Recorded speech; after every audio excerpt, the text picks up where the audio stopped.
Hello again, everybody. Welcome back. I know I've been a little bit away, missing in action, gone with the wind, but I'm back. I am back, hopefully for good. We'll see. My brain has been all over the place and getting focused, but I'm getting my stuff together. Not really, but trying. I'm trying to get my stuff together, and that kind of fits in with today's theme. The good, the bad, the fun, the not fun, that thing that either you love or you hate. Organization.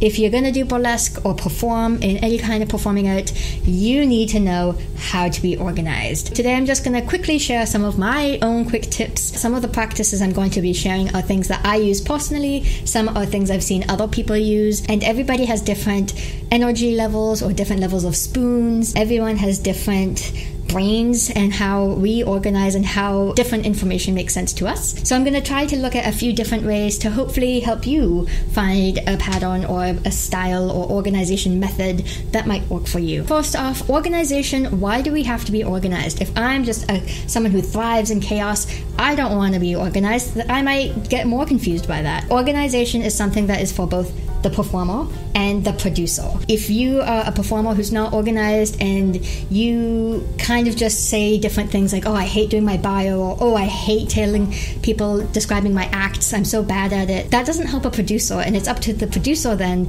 to do extra work of doing the research, typing out your notes for you, and it's not really a producer's job. For the most part, a lot of the producers will expect you to give as much as you can to them about your act. As a producer, I don't know your act, I don't know you, I don't know what you want me to say about your act, and I don't know if I'm going to be completely correct or incorrect. And don't be afraid to get help. Maybe you can have friends help you workshop a description or a bio, or maybe you can even hire somebody who's seen you perform a lot. So you don't always have to do this alone. And that takes me to my very first point, is find a system that works for you. Some questions to ask yourself.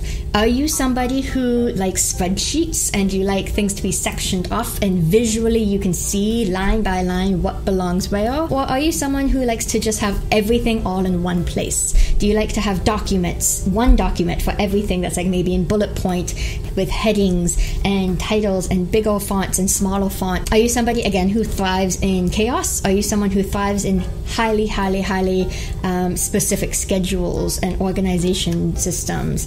Are you a technology person? Do you like apps? Do you like Google Drive? Do you like folders inside your folders? Or are you somebody who's like, I just want everything on one piece of paper. I'm someone who likes to write things down, because as I write things down, it gets stuck in my mind. Maybe you'll have a binder.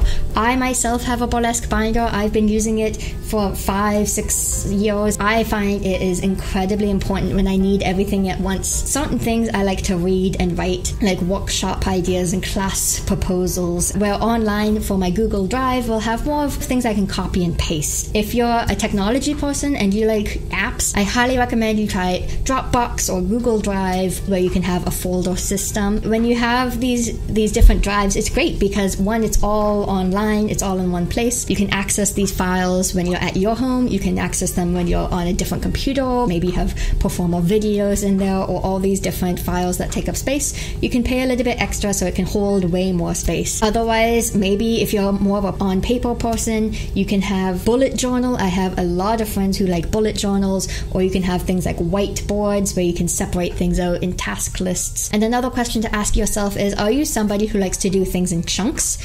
Sit down on a Sunday for 3-5 hours, get everything done, and then you can have the rest of the week off? Or are you somebody who likes to do things in little bits, maybe 1 hour every day or 1 hour every couple days? Really, whatever your energy and capacity levels are at, make sure to monitor those and see what works for you and what doesn't. And maybe you want to schedule your time. If you're somebody who's very schedule oriented, you might want to say, every Tuesday evening I am practicing my routines. Every Thursday morning I am refining my social media. Every Saturday, in whatever time, maybe it's a flexible day, sometime on Saturday, I'm going to focus on my self-care and relaxing and really making sure I take a day off, which is just as important as getting all that work done as well. Whether you're somebody who likes Google Drive or online systems or whatever, I think you should really do this, because burlesque performers None of us want to repeat ourselves. None of us want to start from scratch. Maybe a few, but I'm not. And that goes with my show notes. When you're going to be in a show and you're hired by a producer, there's often a few questions you can guarantee yourself. You're probably going to get a tech form or a list that you have to copy and paste and then fill in the answers in an email, or maybe it'll be a Google Drive folder that says just give me your bio in this folder. You don't want to write out the description of an act every single time or your bio every single time. Go into Google Drive or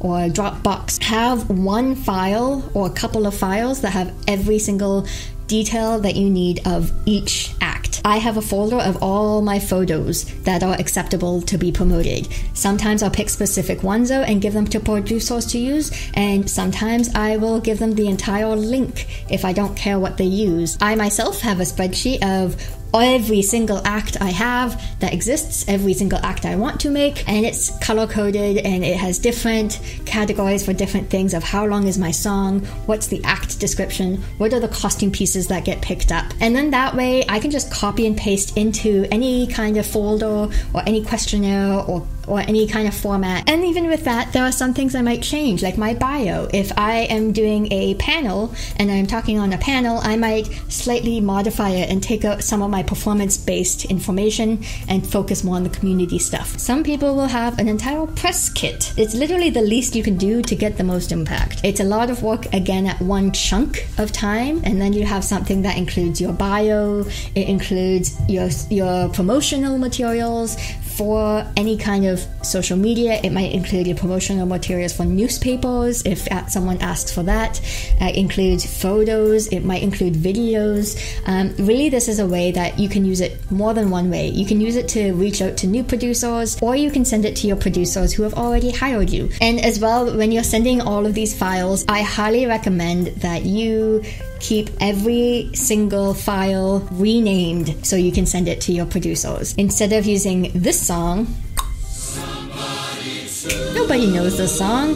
No one knows, especially if it's a producer I've never worked with. They don't know whose song this is. You can save the producer and yourself so much time if you label it Cherry Cheeks, Somebody to Love. Use your name and then use either the title of the song or the title of your act. It helps not only the producer, but it helps the technician as well. As well as renaming your music, make sure to rename every single photo you plan to ever use for your promotion.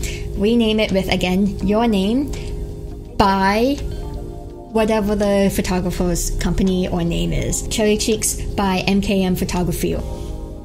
You're good. Golden. Producers will love you. It is one less task they have to do. Many times I've seen just the original file that's like 128A7G32 JPEG. I don't want to have to message every performer every time. Just again as a reminder, who's the photographer? The less that a producer has to do, the easier it's going to be for them, and the easier it's going to be for you, even when you work for more shows with the same acts and the same photos over and over again. In theory, the more you do in the beginning, the less you have to do later on. Unless you're one of the like ridiculous ones of us who just likes to, as soon as we get something done, we'll just add onto our plates anyways. I'm definitely not one of those people. What are you talking about? Costumes are another big thing. How many of us, how many of you, myself included, have forgotten pasties at home? And you don't realize until you get backstage and you're going to glue them on and you're like, I have my tape, don't have my pasties. There's a million things you can forget, especially in burlesque where you have big costume pieces or you have really small costume pieces. Find a way to organize your costume pieces that works for you. Things like vacuum bags, totes, hanger bags, etc. There's a lot of different ways you can hold your costume pieces at home, in a closet. Maybe you have a room just for your costumes. For me, I use vacuum bags, and I like those because I can actually vacuum them and seal them, and it makes them very tiny and small. Some people like plastic totes because they are solid. You can just pick them up and carry them. You just pull them in and out. You don't have to worry about costumes getting damaged that way because it's a hard surface protecting it. Every single costume itself Most of them are together in one vacuum bag. Some might be spread out in different spots depending on what the costume pieces are.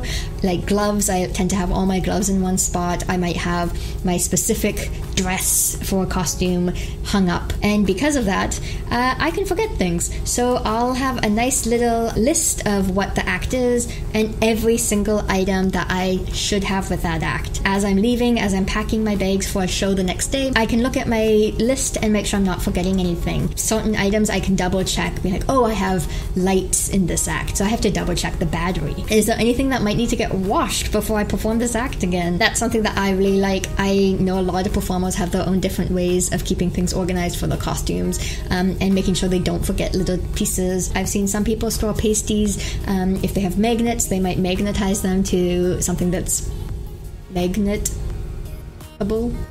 Maybe you organize things by color. Maybe you organize your costume pieces by item. Maybe you have all your gloves together and then all of your pasties together and all of your bras together. There's many different ways to organize. Some things might work for you. You might find your own way. So the less work, again, you have to do, the easier it's going to be in the long run and later on. And I'm just really curious if you're a fan of organization, if you are someone who does thrive in chaos and somehow found a system that worked for you, or method or framework, or tool, or whatever you want to call it. Comment down below. I'm really interested. I love seeing different people's methods of organization.